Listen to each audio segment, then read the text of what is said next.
거룩하신 주님, 오늘도 예수 그리스도의 십자가의 보혈에 의지하여 주님 앞에 나옵니다. 저희의 모든 죄가 그리스도의 피로 정결케 하시고 이 시간 오직 성령님께만 의지하는 온전한 예배가 되기를 기도합니다. 주님께 드리는 찬양이 저희의 진실한 신앙 고백이 되기를 원하며 오늘 주신 말씀을 믿음으로 받아 우리의 삶으로 증거되기를 기도합니다. 저희 새새벽 교회를 더욱 축복하여 주셔서 그리스도의 복음의 사명을 더 많이 감당할 수 있기를 기도합니다. 저희의 삶의 기쁨과 소망 되시는 예수 그리스도의 이름으로 기도드립니다. 아멘. 할렐루야. 저희 이 시간 찬양 드리는 시간을 갖겠습니다. 저희 첫 곡은 아바 아버지 같이 찬양하겠습니다.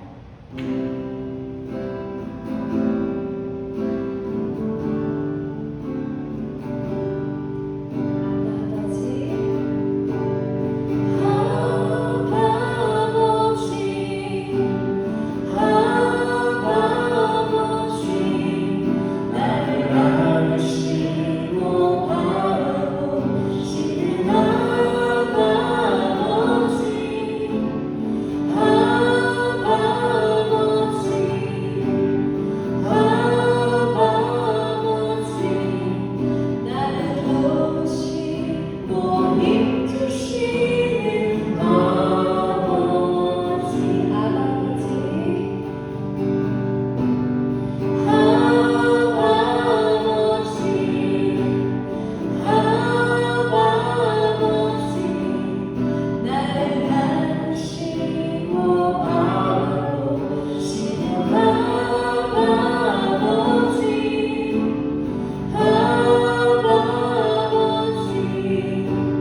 주의 영원하신 사랑에 항상 나를 붙드시니 어느 곳에 가든지 요동하지 않는 주의 팔을 의지하리라.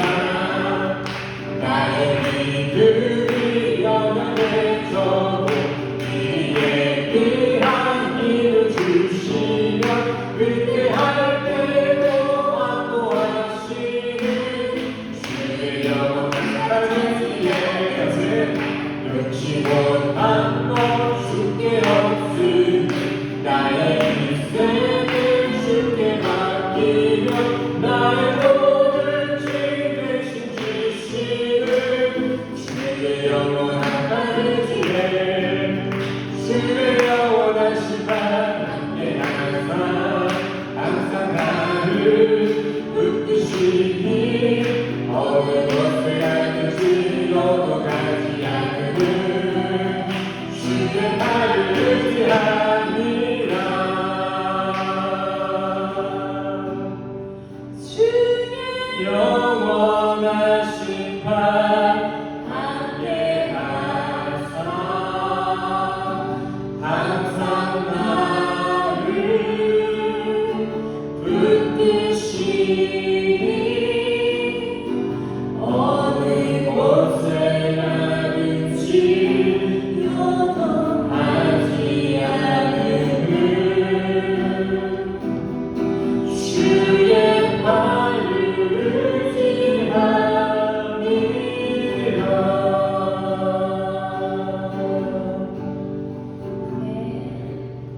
바로 이어서 그럼에도 불구하고 다 같이 찬양하겠습니다.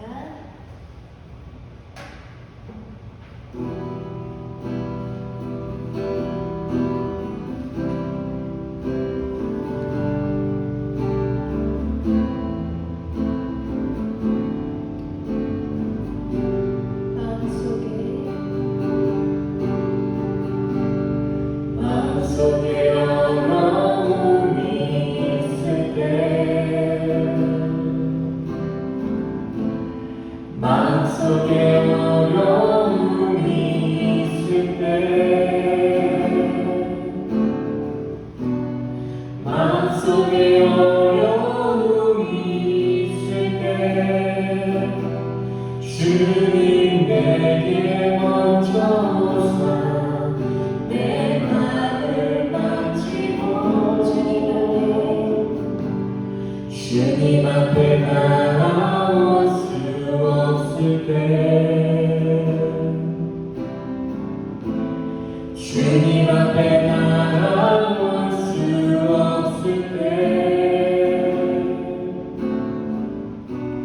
주님 앞에 나아올 수 없을 때 주님 날 먼저 안으시네. 그럼에도 불구하고 날 사랑하시는 내 하나님의 사랑은 나의 모든 걸 덮고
함께 묵상하시겠습니다. 여호와는 나의 목자시니 내가 부족함이 없으리로다. 그가 나를 푸른 초장에 누이시며 쉴 만한 물가로 인도하시는도다. 내 영혼을 소생시키시고 자기 이름을 위하여 그의 길로 인도하시는도다. 내가 사망의 음침한 골짜기로 다닐지라도 해를 두려워하지 않을 것은 주께서 나와 함께 하시니라. 주의 지팡이와 막대기가 나를 안위하시나이다. 주께서 내 원수의 목전에서 내게 상을 베푸시고 기름으로 내 머리에 바르셨으니 내 잔이 넘치나이다. 나의 평생의 선하심과 인자하심이 정령 나를 따르더니 내가 여호와의 집에 영원히 거하리로다. 아멘. 우리 지금 다 같이 일어나셔서 사무신경으로 신앙 고백하며 나아가시겠습니다. 함께 고백하시겠습니다. 전능하사 천지를 만드신 하나님 아버지를 내가 믿사오며 그 외아들 우리 주 예수 그리스도를 믿사오니 이는 성령으로 인하여사 동정녀 마리아에게 나시고 본디오 빌라도에게 고난을 받으사 십자가에 못 박혀 죽으시고 장사한 지 사흘 만에 죽은 자 가운데서 다시 살아나시며 하늘에 오르사 전능하신 하나님 우편에 앉아 계시다가 저리로서 산자와 죽은 자를 심판하러 오시리라. 성령을 믿사오며 거룩한 공회와 성도가 서로 교통하는 것과 죄를 사하여 주신 것과 몸이 다시 사는 것과 영원히 사는 것을 믿사옵나이다. 아멘. 모두 참석해 주세요. 교회 소식입니다. 오늘 교회에 모이신 모든 성도님들을 주님의 이름으로 사랑하고 축복합니다. 새생명교회 주일 예배 시간은 오전 11시입니다. 미리 오셔서 오늘의 말씀을 묵상하시고 기도로 예배를 준비해 주시기 바랍니다. 헌금 시간은 따로 순서에 없으니 예배가 끝나고 돌아가시는 길에 문 앞에 놓여진 헌금함에 헌금해 주시기 바랍니다. 필리핀 침례교 선교사 전체 세미나 모임이 따가이따이 지역에서 8월 30일부터 9월 1일까지 3일간 진행됩니다. 순탄한 일정을 위해 기도 부탁드립니다. 오늘의 본문 말씀입니다. 베드로전서 4장 12절에서 16절 말씀입니다. 12절 말씀입니다. 사랑하는 자들아 너희를 연단하려고 오는 불시험을 이상한 일 당하는 것 같이 이상히 여기지 말고 오히려 너희가 그리스도의 고난에 참여하는 것으로 즐거워하라. 이는 그의 영광을 나타내실 때에 너희를 즐거워하고 기뻐하게 하려 합니다. 너희가 그리스도의 이름으로 치욕을 당하면 복 있는 자로다. 영광의 영, 곧 하나님의 영이 너희 위에 계시니라. 너희 중에 누구든지 살인이나 도둑질이나 악행이나 남의 일을 간섭하는 자로 고난을 받지 말려니와. 만일 그리스도인으로 고난을 받으면 부끄러워하지 말고 도리어 그 이름으로 하나님께 영광을 돌리라. 할렐루야. 오늘도 주님의 말씀을 듣고자 예배당에 모이신 성도님들을 주님의 이름으로 환영하고 축복합니다. 우리 옆 사람과 인사할까요? 주님의 이름으로 환영하고 축복합니다. 환영하고 축복합니다. 한 주간 주 안에서 평안하셨습니까? 요즘 유독 질병이나 질환으로 인해 어려움을 겪고 계시는 성도님들이 많다고 계속해서 소식들이 들려오고 있습니다. 건강에 어려움을 겪고 있는 우리 교우들의 쾌차와 쾌유를 위해 함께 기도해 주시기 바랍니다. 몸이 아프면은 생각부터 날카로워지고 또 마음도 같이 연약해질 때가 있더라고요. 그러니까 우리 성도님들은 항상 영육 간의 건강관리 잘 하셔서 앞으로도 건강한 모습으로 또 부드러운 마음으로 함께 말씀 나눌 수 있기를 간절히 소원합니다. 오늘 본문 말씀 보시겠습니다. 본문 말씀 12절과 13절 말씀만 한번 같이 읽도록 하겠습니다. 합독하시겠습니다. 시작. 사랑하는 자들아, 너희를 연단하려고 오는 불시험을 이상한 일 당하는 것 같이 이상히 여기지 말고 오히려 너희가 그리스도의 고난에 참여하는 것으로 즐거워하라. 이는 그의 영광을 나타나실 때에 너희로 즐거워하고 기뻐하게 하려 함이라. 아멘. 예수님의 수제자 베드로는 오늘 본문을 통해 고난에 있어 성도들이 취해야 할 자세에 대해서 함께 이야기를 나누고 있습니다. 방금 읽어보셨으니까 제 질문에 한번 답해 보시길 바랍니다. 성도에게 있어 고난을 맞이하는 자세는 무엇일까요? 성도가 고난을 맞았을 때 그때 우리가 취해야 될 자세, 13절의 말씀과 같이 즐거움입니다. 즐거움. 그냥 즐거워하는 게 아니라 카이로, 복받은 사람처럼, 고난받은 내가 진짜 복받은 사람이다, 이러한 즐거움으로 고난아 내게로 와라 환영하는 마음으로 즐거워해야 된다는 것입니다.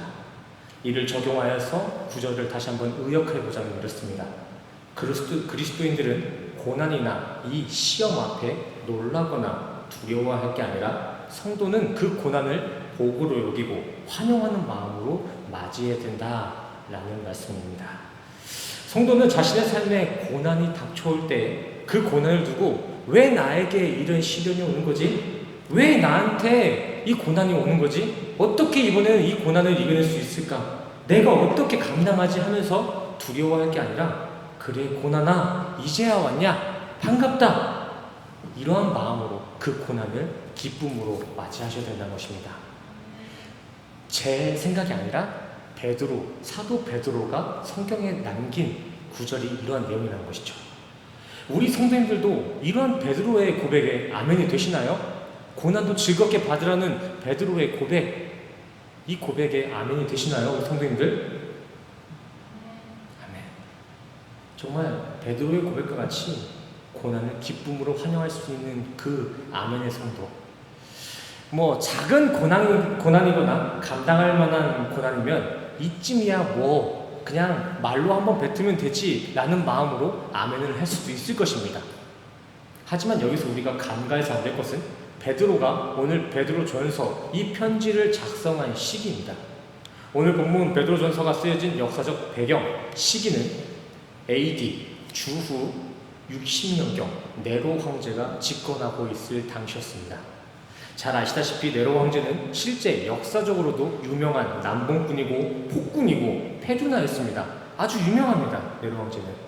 네로 황제는 한 도시와 시민들이 불에 타 죽는 그 광경, 그 잔혹한 광경을 보면서 파티를 열기도 했고요. 어머니나 동생 할 것 없이 자신에게 걸리면은 그 누가 되든 간에 다 사형시켰던 아주 폭군, 패둔하였습니다.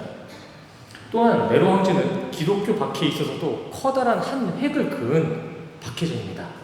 네로 황제에게는 인권이나 종교의 자유 이런 거 하나도 없었습니다. 그는 기독교인들을 발견하면 이유 불문 누명을 씌워서면서까지 기독교인들을 박해했습니다. 다 사형시켰어요. 사형만 시키면 다행이지 네로는 발각된 기독교인들의 주변 이웃까지 다 싸잡아가지고 핍박을 했습니다. 며칠 굶겨놓은 사자 위에 기독교인들을 던지기도 했고요. 살아있는 사람의 그 생 사람의 몸에 기름을 붓고 불까지 붙여 화형을 시키기도 했습니다. 그런 화형, 그 생 사람의 몸에 기름을 붓고 화형시킨 그 화형이 얼마나 잦았냐면은 당시 로마 밤거리에는 횃불이 필요가 없었다고 합니다. 사람을 하도 많이 불태워서 그 길거리에 횃불로 사람을 가로등으로 사용했기 때문에 로마의 밤 길거리에는 횃불이 필요 없을 정도라고 했습니다. 이외에도 네로 황제의 만행은 수도 없이 많습니다.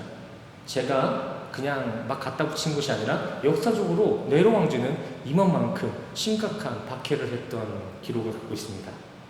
본문의 저자, 오늘 베드로전서의 저자인 베드로도 오늘 네로 황제에 의해서 십자가에 거꾸로 매달려 순교하게 되게 되죠. 저는 지금 단순히 네로 황제가 역사적으로 이만큼이나 핍박했고 얼마나 잔혹한 황제였는지 발각해내는 것이 아니라 베드로가 오늘 본문을 쓸 당시 그 그리스도인들이 겪고 있었던 고난의 정도는 그냥 작은 고난, 이 정도쯤이야의 고난이 아니라 일가족 전체가 나 때문에, 예수를 믿는 나 때문에 우리 이웃들까지 다 불에 타 죽는 고난, 십자가에 매달려 죽기까지 하는 극한 고통이 수반된 고난이었다는 것을 이야기하고 있는 것입니다.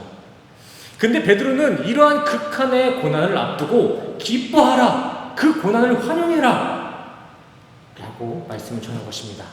막말로 너희의 가족들이, 너희의 친지 이웃들이 너 때문에 생화형을 당하고 참수를 당해도 그거 너무 이상하게 여기지 마. 그것 또한도 너희는 받아들일 수 있어야 된다 라고 말하고 있는 것입니다. 앞전에 드렸던 질문, 그 질문 다시 한번 드려보겠습니다. 우리 성도님들은 오늘 본문에 나온 이러한 베드로의 고백에 아멘이 되시나요? 십자가의 고난, 생화형을 당하는 그 고난 가운데서도 기뻐하라는 이 베드로의 고백에 아멘이 되시나요? 돈 좀 조금 잃고 가지고 있던 집에 재산들이 조금 추락하고 이 정도가 아니라 목숨까지 내놓아야 될 그 고난 가운데서 기쁨으로 아멘할 수 있으신 성도님 계실까요? 너무나 어렵겠죠. 하지만 성경에 따르면 우리 성도들은 아멘이 나와야 됩니다. 우리 그리스도인들은 어떠한 상황과 정도에 따라서가 아니라 주님의 말씀이 있는 곳이라면 우리 성도는 항상 기쁨으로 아멘으로 화답해야 됩니다. 우리가 감당할 수 있는 것만 아멘하고 순종하는 것은 성경이 말하는 순종이 아닙니다. 하나님의 뜻이 아니에요. 데살로니가 전서에서도 나오잖아요. 하나님의 뜻은 이겁니다. 항상 기뻐하라, 쉬지 말고 기도하라. 그 항상이라는 단어가 키포인트예요. 항상 기뻐하라. 너희들이 기뻐할 수 있을 때만 기뻐하는 것이 아니라 항상 기뻐하라.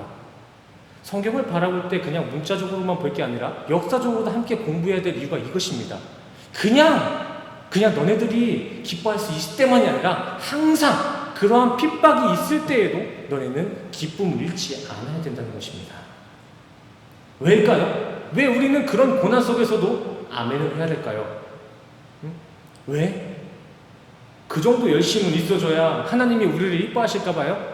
그 정도 열심히 있어야 우리가 천국에 들어갈 수 있으니까 우리는 그러한 고난 가운데서 순종을 해야 될까요? 그렇지 않습니다. 우리 성도가 그러한 상황 가운데서도 말씀 앞에 온전히 순종해야 하는 이유는 14절 말씀, 그러한 고난 가운데서도 하나님의 영, 성령이 우리와 함께 하시기 때문입니다. 그러한 고난 또한 성령님이 다 지켜보고 계시고요. 그것 또한도 하나님의 선이라는 것입니다. 우리 인간의 인생사 가운데 나타나는 풍요와 번영의 성공 스토리만 하나님의 영광이며 하나님의 섭리가 아니라 우리 성도들이 세상에 고난받는 모습, 우리 성도들이 이유 없이 핍박받는 그 핍박의 모습까지도 다 하나님의 섭리 안에 있다는 것입니다. 그냥 어디 대단한 상을 받고 대단한 공로를 세웠을 때만 하나님의 섭리 안에 있는 것이고 그것만 기독교의 영광이 되는 것이 아니라 우리가 핍박받는 모습, 이유 없이 박해받는 그 모습도 하나님의 영광이 될 것이며 그것 또한도 하나님의 성공 스토리 안에 있다는 것입니다. 말씀 보시겠습니다. 데살로니가전서 2장 14절 제가 대독하겠습니다. 형제들아 너희가 그리스도 예수 안에서 유대에 있는 하나님의 교회들을 본받은 자 되었으니 그들이 유대인들에게 고난을 받은 것 같이 너희도 너희 동족에게서 동일한 고난을 받았느니라. 이어서 3장 4절 읽으시겠습니다. 우리가 너희와 함께 있을 때 장차 받을 환난을 너희에게 미리 말하였는데 과연 그렇게 된 것을 너희가 아느니라. 아멘. 기독교인들이 굶주린 사자에게 갈갈이 찢겨 죽고 타 죽는 그 연출 또한 그 상황 또한 하나님의 섭리 안에 이미 다 계획되고 의도되어진 각본의 일부라는 것입니다. 성도의 고난은 하나님이 인간의 악행을 도저히 말리지 못해서가 아닙니다. 하나님이 힘이 없어서 자신의 백성들, 자신의 성도를 지키지 못한 것이 아니라 그러한 기독교의 핍박 또한도 성도가 겪어야 할 신앙의 여정이었다는 것입니다. 그러기에 성도는 고난과 핍박, 이 시련, 이 환난을 마주했을 때 그렇게 이상히 여겨야 될 게 아닙니다. 이미 예수님께서도 살아 생전에 생육신 가운데 이러한 고난에 대해 다 말씀을 남겨주셨죠. 요한복음 5장 18절 세상이 너희를 미워하면 너희보다 먼저 나를 미워한 줄을 알라. 19절 너희가 세상에 속하였으면 세상이 자기의 것을 사랑할 것이나 너희는 세상에 속한 자가 아니요 도리어 내가 너희를 세상에서 택하였기 때문에 세상이 너희를 미워하느니라. 마태복음 10장 읽겠습니다. 또 너희가 내 이름으로 말미암아 모든 사람에게 미움을 받을 것이나 끝까지 견디는 자는 구원을 얻으리라. 아멘. 세상이 너희를, 우리 성도를 미워하기 전에 예수를 미워했다. 근데 예수를 따르는 우리 성도들이 어떻게 세상의 미움을 받지 않겠냐는 것입니다. 예수를 따르는 성도가 세상 미움을 받는 것은 성경의 이치입니다. 순리예요. 이러한 성도의 고난은 단순 한 시대만의 한 역사의 기록이 아니라 구약시대 때부터 이사야, 시편뿐만이 아니라 수많은 성경에서 증거되고 있습니다. 두 구절만 찾아보겠습니다. 시편 69편 4절 까닭없이 나를 미워하는 자가 나의 머리털보다 많고 부당하게 나의 원수가 되어 나를 끊으려 하는 자가 강하였으니 내가 빼앗지 아니한 것도 물어주게 되었나이다. 이사야 보시겠습니다. 그는 멸시를 받아 사람들에게 버림받았으며 강고를 많이 겪었으며 질고를 아는 자라. 마치 사람들이 그에게서 얼굴을 가리는 것 같이 멸시를 당하였고 우리도 그를 귀히 여기지 아니하였도다. 그는 실로 우리의 질고를 지고 우리의 슬픔을 당하였거늘 우리는 생각하기를 그는 징벌을 받아 하나님께 맞으며 고난을 당한다 하였노라. 아멘.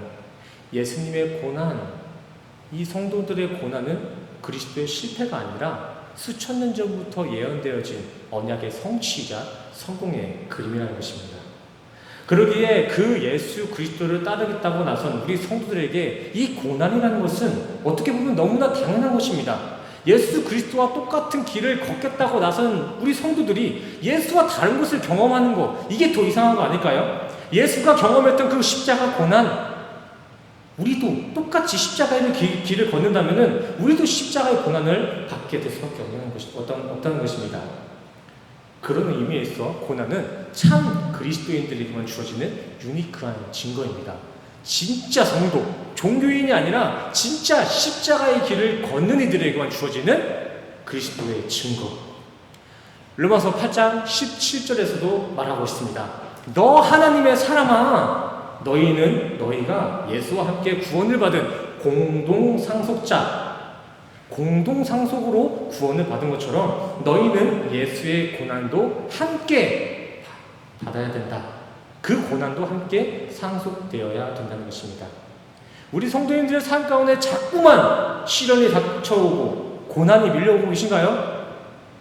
그래도 인생을 너무 낭만만 하지 마세요. 고난에 너무 좌절만 하지 마시길 바랍니다.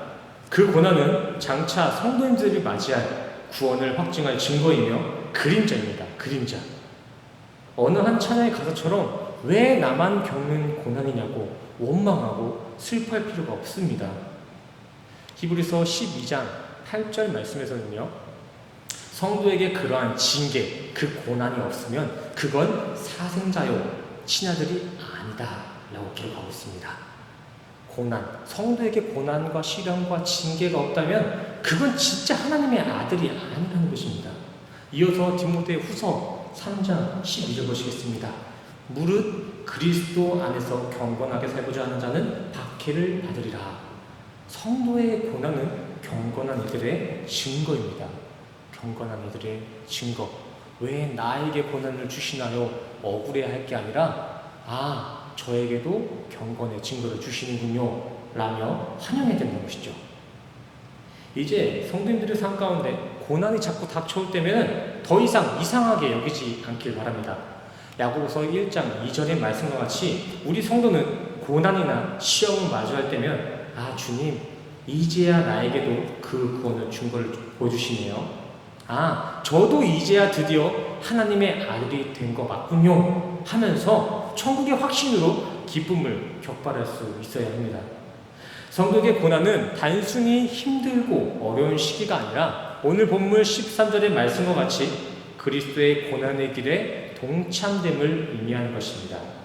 그래서 베드로 사도는 14절에 성도의 치욕은, 성도가 당하는 핍박은 복이다 라고 기록하고 있는 것입니다. 성경은 다른 것을 복으로 여기지 않고 그리스도와 함께 십자가의 길을 걷는 것, 그리스도가 겪은 그 고난을 함께 동참하는 것, 그것을 복이라고 이야기합니다.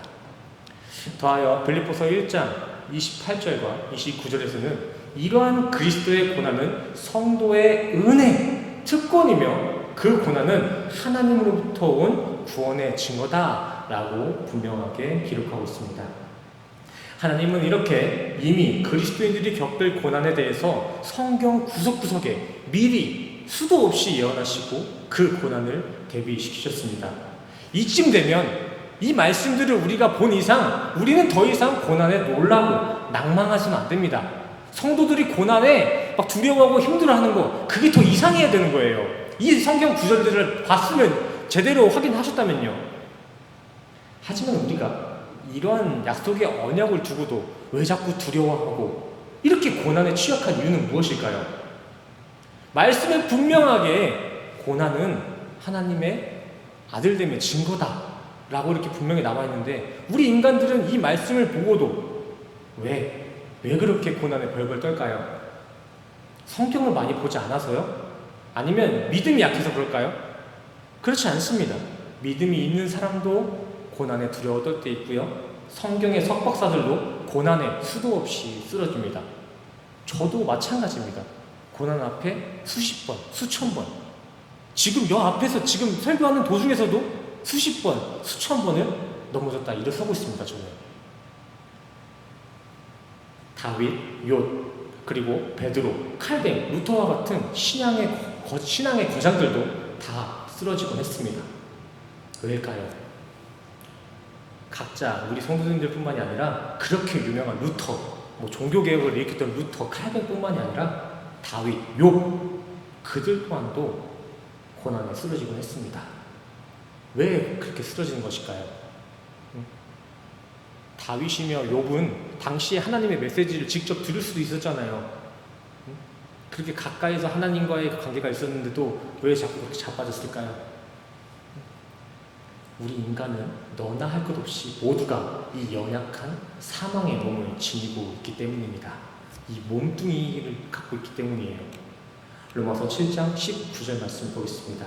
내가 원하는 바 선은 행하지 아니하고 도리어 원하지 아니하는 바 악을 행하노도다. 만일 내가 원하지 않는 그것을 하면 이를 행하는 자는 내가 아니요 내 속에 거하는 죄니라. 여기서 그 죄가 무엇입니까? 창세기 3장에 하나님으로부터 받은 그 저주, 죄된 육체를 의미하는 것입니다. 그래서 우리 인간은 성경에 이 고난이 분명한 언약의 약속으로 기록되고 있음에도, 그럼에도 불구하고 자꾸 그렇게 고난의 사족을 묻는 것입니다. 사르스, 이 죄된 습성, 여전히 이 사망의 몸뚱이가 우리와 밀착되어 있기 때문에 우리는 육체와 함께 계속 자빠지는 거예요. 고난만 만날 때면. 로마서 7장 25절도 보시겠습니다. 우리 주 예수 그리스도로 말미암아 하나님께 감사하리로다. 그런즉 내 자신이 마음으로는 하나님의 법을, 육신으로는 죄의 법을 섬기노라. 사도 바울, 신약 성경의 3분의 1, 3분의 2를 지필해낸 사도 바울도 이 육 때문에 신앙생활이 내 마음대로 안 되더라 한 것입니다.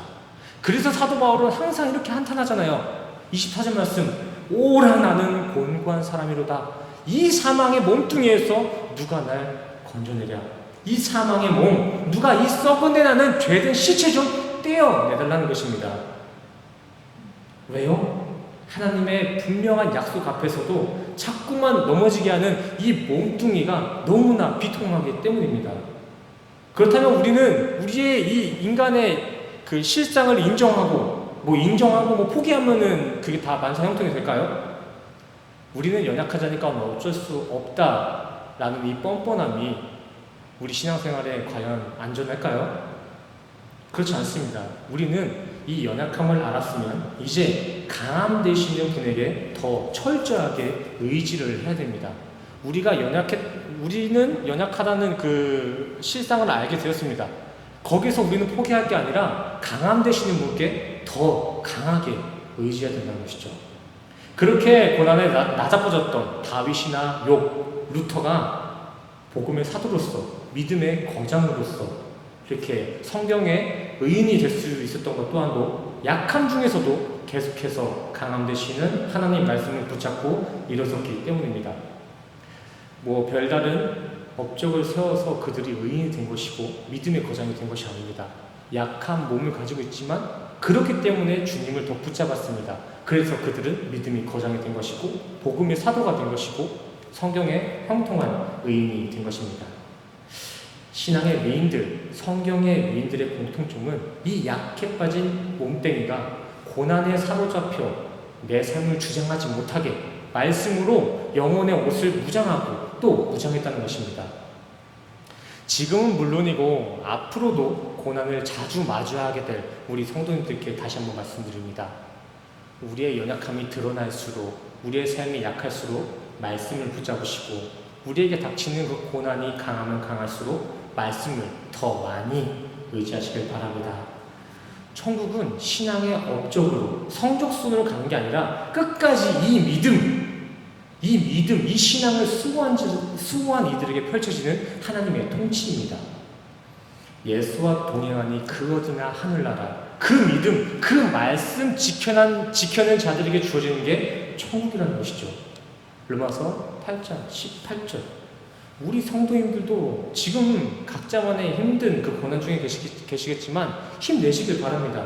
그 고난, 우리가 겪고 있는 이 시련은 우리가 장차 맞이할 영광과는 비교도 안 됩니다. 그리고 포기하지 마시길 바랍니다. 그 고난 영원한 거 아닙니다. 잠깐입니다. 잠깐. 베드로전서에서 계속 나오죠. 잠깐 근심하게 되지 않을 수 없으려니와 잠깐 고난을 당한 너희를. 우리가 겪는 이 시련들, 핍박들 잠깐이라는 것입니다. 쓰러지지 말고 끝까지 포기하지 마시길 바랍니다. 잠깐이에요, 잠깐. 하지만 하나님의 다스림은 어떻습니까? 하나님의 다스림은 알파와 오메가, 처음과 나중이요, 시작과 끝이라. 창조부터 종말까지, 아니 온 묵시 전체가 하나님의 다스림입니다. 하나님의 섭리는 영원이에요, 영원. 그 영원하신 하나님의 보살핌이 우리 성도들을 감싸고 있다는 것입니다. 우리는 포기해서는 안 되는 거예요. 하나님이 정말 시작과 끝이 된다는 것을 정말 진리로서 받아들인 사람이라면은 우리는 이 인생을 포기해서는 안 됩니다. 고난한테 져서는 안 된다는 것이죠. 이뿐만이 아니라 우리 성도들이 고난 중에서도 기뻐할 수 있는 이유는 하나님께서는 우리 성도들에게 마냥 고난만, 핍박만 주시는 것이 아니라 그와 함께 이길 수 있는 역사와 회복할 수 있는 안식과 위로를 함께 허락하십니다. 고린도전서 10장 13절에 보시면은 하나님은 우리에게 감당할 만한 시험밖에 주지 않는다라는 구절이 나오는데 이건 우리에게 버틸 만한 가벼운 시험, 쉬운 시험만 준다는 것이 아니라 먼저 그 시험을 이길 힘과 위로까지를 우리에게 이미 허락하셨다는 것입니다. 저기 보이시죠? 피할 길을 내사 시험 당할 즈음에 동시에 그 또한 핍박과 동시에 피할 길을 주신다고요. 근데 그 피할 길이 어디죠? 예수 그리스도. 우리의 핍박과 동시에 우리에게 예수 그리스도까지 함께 하신다는 것입니다. 데살로니가 후서 말씀 보시겠습니다. 환난을 받는 너희에게는 우리와 함께 안식으로 갚으시는 것이 하나님의 공이시니. 고린도후서 1장 5절 말씀 보시겠습니다. 우리가 받는 위로도 그리스도로 말미암아 넘치는다. 우리가 환난 당하는 것도 너희가 위로와 구원을 받게 하려는 것이요. 아멘. 성도님들이 겪고 있는 그 변화 속에 하나님의 위로가 있을 줄 믿습니다. 성도님들이 겪고 있는 그 환난 속에 반드시 하나님의 안식이 더해질 줄 믿습니다. 우리 한 구절만 더 보시겠습니다. 로마서 5장 3절. 다만 이뿐 아니라 우리가 환난 중에도 즐거워하나니 왜냐하면 환난은 인내는 연단은 소망을 이루기 때문입니다. 레위기 19장 2절 말씀입니다.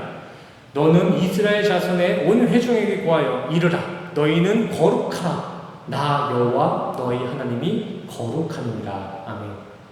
이와 같이 우리 성도들에게 주어지는 고난은 마냥 개고생이 아니라 소망을 이룰 연단이 될 것이며 성도의 거룩을 위한 인내가 될 줄 믿습니다. 우리 성도들에게 주어지는 그 고난이 잠깐은 고통스럽겠지만 영혼 가운데서는 우리 성도들을 하나님의 명령에 합한 거룩하게 빚어낼 도구요 장치가 될 줄 믿습니다. 우리 성도님들 혹시 정금, 이 순금 99% 이상의 그 순금을 만드는 과정을 아시나요? 전에 한번 말씀드렸던 것 같은데 순금이 어떻게 만들어지는지 그 과정을 보신 적 있으신가요? 금덩이, 하나의 그 원석 금덩이가 순도 99% 순금이 되기 위해서는 수천도가 넘어가는 그 마그마 온도와 동일한 그 고열을 여러 번 견뎌내고 또 쇠망치질을 수천 차례를 버텨낸 다음 그 다음에 결국 남는 조그만한 조각, 그 작은 거 하나가 바로 순금이 되는 것입니다. 뜨거운 곳에 들어가서 자신이 죽고 또 거기서 나왔을 때는 쉬는 게 아니라 또 쇠망치질을 당했을 때 그때 순금이 된다는 것입니다. 하나님이 우리에게 고난을 주시는 이유도 다른 데 있지 않습니다. 하나님은 우리 성도들이 정금과 같은 하나님의 백성, 순결한 하나님의 아들들의 모습을 빚어내기 위해서 애타는 마음으로 우리에게 고난을 주시는 것입니다. 우리를 그저 그런 인간의 인생이 아니라 이 땅에서도 왕같은 제사장의 인생을 살게 하시려고 우리에게 고난을 주신다는 것입니다. C.S. 루이스는 고통에 있어서 아주 유명한 명언을 남겼습니다. 고통은 귀먹은 세계를 깨우려는 하나님의 확성기다. 고난은 앞을 보지 못하는 세계를 깨우려는 하나님의 확성기다. 고난과 고통은 하나님께서 세상 성공과 명예, 눈멀고 귀다친 세상 사람들에게 마지막으로 주는 찬스라는 것입니다. 아이가 커다란 사시미 칼을 가지고 있거나 진짜 실탄이 채워져 있는 총을 물고 이렇게 가지고 있다면은 아이를 혼내 키워서라도 그 칼과 총을 뺏는 부모의 마음처럼 하나님도 세상 풍요와 번영에 눈이 멀어서 천국에 멀어져만 가는 세상 사람들에게 고난을 줘서까지 성도들의 구원을 지켜내신다는 것입니다. 우리 이렇게 한번 읽어볼까요? 성도로서 같이 읽겠습니다. 시작. 고통은 귀먹은 성도를 깨우려는 하나님의 확성기다. 아멘. 그렇게 성도에게 고난을 주시는 하나님의 마음은 절대 저주가 아닙니다. 하나님이 주시는 고난은 성도를 진하게 혼내켜서라도 좋은 길로 인도하고자 하는 선한 마음에서 시작된 사랑의 증거입니다. 행여 진짜로 우리가 잘못해서 우리가 미워서 하나님이 주시는 게 고난이라면은 이 정도로 끝이 날까요? 조금 형편이 어려워지고 건강이 안 좋아지는 게 하나님의 저주의 보응이라면은 이거 말이 되나요? 하나님이 정말 화가 나셔서 우리에게 고난을 줄 거였으면은 노아 때와 같이 아주 그냥 물에 잠겨버렸을 것입니다. 소돔과 고모라 때와 같이 아예 불에 태워 죽였을 거예요. 그저 더 좋은 아이, 더 착한 아이로 자라길 바라는 마음으로 훈육하고 매를 대는 부모님의 마음과 같이 하나님은 우리 성도들을 너무나 아끼는 마음으로 고난을 주신 것입니다. 그래서 우리 성도들에게 이 고난은 즐거움이 될 수 있고 환영받아야 할 선물이다라는 것입니다. 진짜 우리 성도들이 피해야 할 진짜 고난은 사실상 세상의 성공입니다. 그냥 성공이 아니라 천국을 못 보게 만드는, 천국을 잊게 만드는 세상의 성공. 이 땅에서 암만 뛰어나고 성공해봐야 천국 못 가면 암짝에도 소용없습니다. 돈 많이 벌고 명예가 있어도 그 돈 들고 지옥 가면 아무런 소용없습니다. 천국을 소망하시고 천국으로 성공하시는 우리 성도님 되시기를 간절히 소원합니다. 정말 우리 성도님들이 자녀들을 너무나 많이 사랑하신다면은 뼈 빠지게 일하셔가지고 몇 푼 이렇게 유산 남기려고 하지 마시고 무릎 빠지게 기도하셔서 신앙의 유산을 물려줄 수 있는, 천국을 물려줄 수 있는 진짜 크리스찬 부모님들이 되시기를 간절히 소원합니다. 세상에서 돈 좀 얻고 명예가 없는 건 불행이 아니라 잠깐 불편한 거에 불과합니다. 진짜 불행한 인생은 예수를 만나지 못한 인생입니다. 정말 다음 세대들에게 발달된 문명의 그 편의와 깨끗한 지구의 평화를 물려주기 힘쓰기보다는 복음과 천국을 물려주는 데 힘쓰는 우리 모두가 되기를 간절히 소원합니다. 마지막으로 우리 옆사람과 이렇게 인사하고 오늘 마치겠습니다. 예수 만난 게 진짜 행복입니다. 이렇게 인사하겠습니다. 다시 한번 인사할까요? 예수를 못 보는 게 불행입니다. 아멘. 오늘 말씀 잘 기억하셔서 앞으로 주어지는 어떠한 상황 속에서도 감사함을 고백할 수 있는, 고난 또한 환영할 수 있는 진짜 크리스찬이 되기를 간절히 소원합니다. 아멘. 할렐루야. 오늘 말씀 여기서 마치고요. 말씀을 통해서 우리에게 주신 감동을 가지고 또 우리가 가지고 있는 기도의 질문을 가지고 함께 찬양하며 기도하는 시간 갖겠습니다. 찬양의 제목은 주님 손잡고 일어서세요. 부제는 왜 나만 겪는 고통이냐고. 우리에게 시련이 다가왔을 때 우리가 주님 앞에 내놓아야 할 그 고백이 무엇인지 찬양으로서, 기도로서 다시 한번 다짐해보고 주님 앞에 나아가는 시간 갖겠습니다. 함께 찬양하시겠습니다.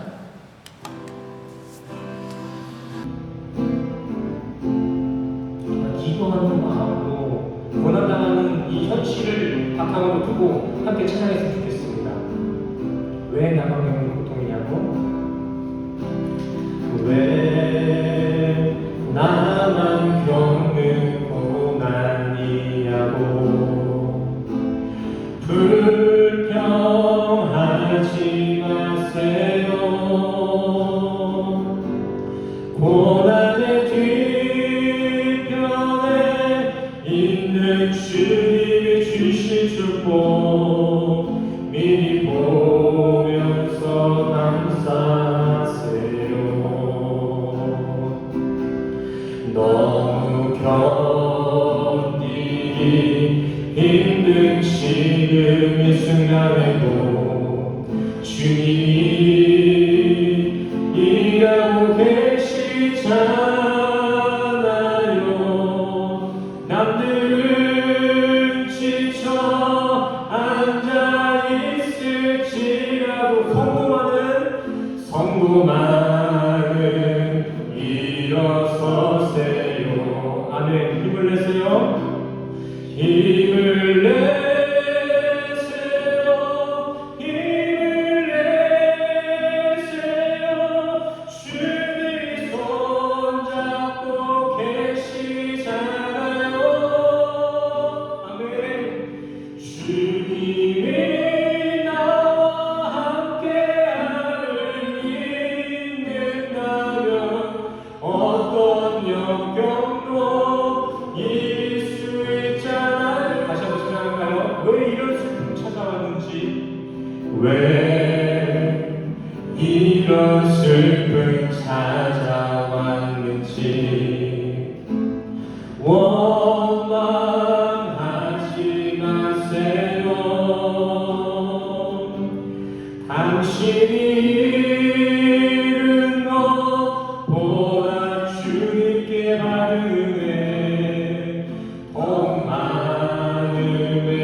지금 이 순간에도 주님이 일하고 계시잖아요. 남들은 지쳐 앉아있을지라도 당신만은 일어서세요. 아멘. 힘을 내세요. 힘을 내세요. 주님이 손잡고 계시잖아요. 아멘. 주님이 나와 함께함을 믿는다면 어떤 고난도 견딜 수 있잖아요. 다시 한번 힘을 내세요. 힘을 내세요. 힘을 내세요. 주님이 손잡고 계시잖아요. 아멘. 주님이 나와 함께함을 믿는다면 어떤 고난도 견딜 수 있잖아요. 성령이 오셨네. 성령이 오셨네. 성령이 오셨네. 내 주에 보내신 성령이 오셨네. 우리 인생 가운데 친히 찾아오셔서 그 나라 꿈꾸게 한 시간 가운데도 함께 하시는 성령님을 찬양합니다. 성령이 오셨네. 성령이 오셨네. 내 주에 보내신 성령이 오셨네. 우리 인생 가운데 친히 찾아오셔서 그 나라 꿈꾸게 한 우리 더욱더 간절한 마음으로 이 믿음 가지고 다시 한번 찾아갑시다. 성령이 오셨네. 아멘. 성령이 오셨네. 내 주에 보내신 성령이 오셨네.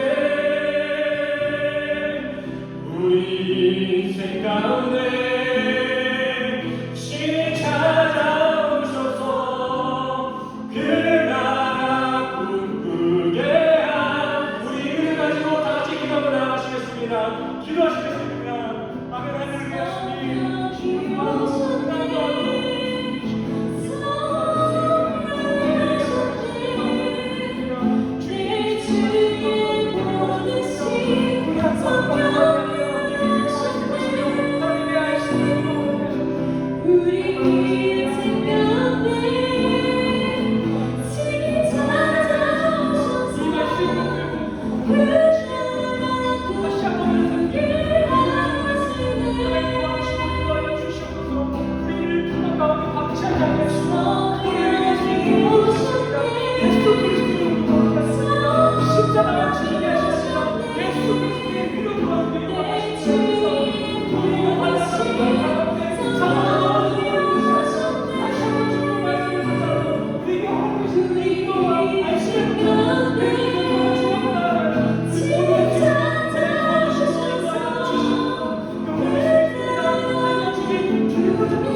사랑과 은혜가 충만하신 하나님 아버지, 주님의 자녀로서 주님을 만나는 것이 진짜 행복이며 고난 또한도 하나님의 자녀들에게만 주어지는 구원의 증거이며 특권임을 깨달았습니다.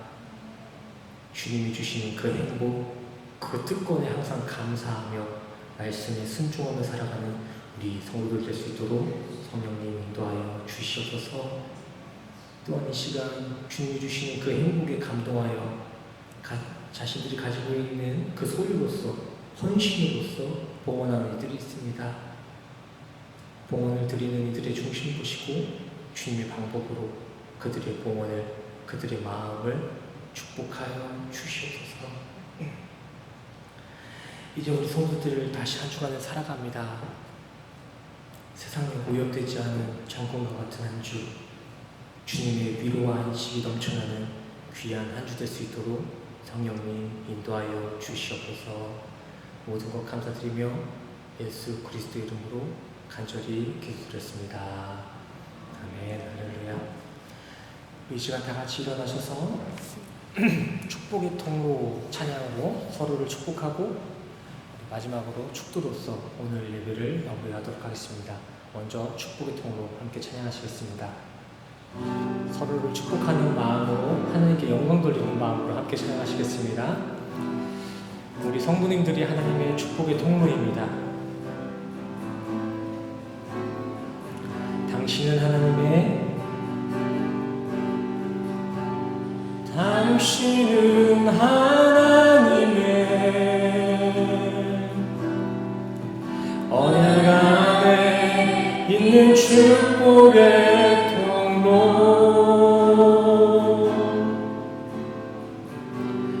당신을 통하여서 열방이